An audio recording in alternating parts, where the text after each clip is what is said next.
हम सांप्रदायिक दंगों की बात करने में बहुत झिझकते हैं। दंगे करने में नहीं शर्माते हम, बस बात करने में शर्माते हैं। पर दंगे भी उतने ही सच हैं जितना धर्मनिरपेक्षता। दोनों सच हैं। सांप्रदायिक दंगे धर्म की राजनीति है या राजनीति का धर्म? दंगे हो जाते हैं या इनका बाकायदा आयोजन किया जाता है? ये दंगाई लोग कौन हैं?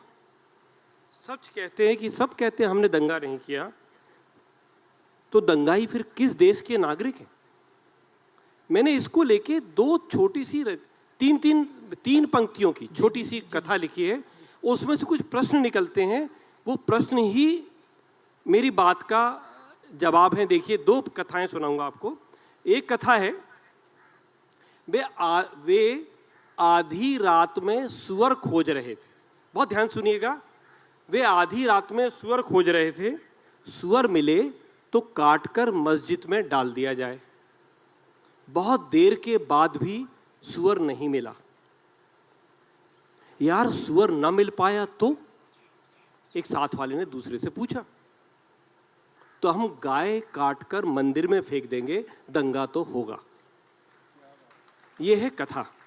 अब इस कथा से कुछ प्रश्न निकलते हैं जो और इस बात को आगे बढ़ाते हैं जो कथा में। मेरा प्रश्न है, ये प्रश्नवाचक कथाएं मैंने करके लिखा था, इंडिया टुडे नहीं छापा था, आपके इसमें आया था। प्रश्न है मेरा कि आप बता सकते हैं कि ये किस धर्म के लोग हैं? और बताओ कि दंगे शुरू करने के लिए आज तक कितने सुअरों और गायों ने अपनी जान दी है? और एक प्रश्न मेरा और है कि बताओ कि सुअर और गाय ने धर्म का बिगाड़ा क्या है?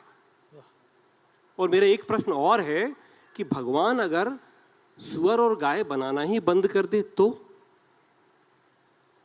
और एक छोटा सा मेरा और इसी में कथा है। देखिए, छोटी सी कथा है कि शहर में सांप्रदायिक दंगा शुरू हुआ, अचानक ही हो गया। यहां वहां से खबरें आई, शटर गिरे, लोग भागने लगे, बदहवास भागे लोग। इसी के बीच में एक ठुमक कर नन्हा सा बालक, जो बोल भी ना पाए, तुतला के बोले, ऐसा बालक भटक गया गली में। कैसे भटक गया ये ना पूछें। जब बड़े बड़े भटक गए तो ये तो बेचारा बच्चा था, भटक गया गली में। मम्मी मम्मी तुतलाता हुआ ये बच्चा आगे जा रहा है गली में, और सामने से दंगाइयों की भीड़ आ गई। धर्म की समझ न रखने वाला ये नादान बच्चा अंकल अंकल कहकर दंगाइयों की तरफ ही चल पड़ा। उसे भ्रम है कि अंकल उसे गोद में उठाकर मां के पास पहुंचा देंगे।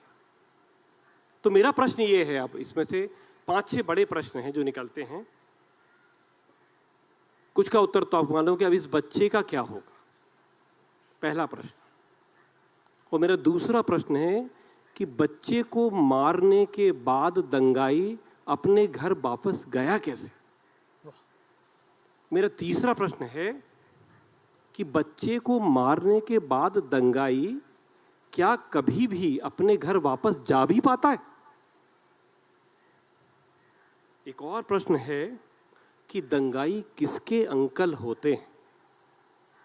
और मेरा एक और प्रश्न है कि दंगाई किसी के अंकल क्यों नहीं होते? वाह।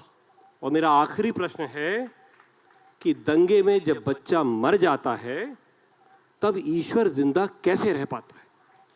वाह। तो ये व्यंग का एक और रंग है। और व्यंग की मैंने कोशिश की हमेशा हर रंग को का मजा लेने के, विशुद्ध हास्य रचनाएं भी लिखी हैं और सब किया है। तो व्यंग बहुत कई कोणों से जिंदगी को देखने का खेल है व्यंग, मैं ये मानता हूँ।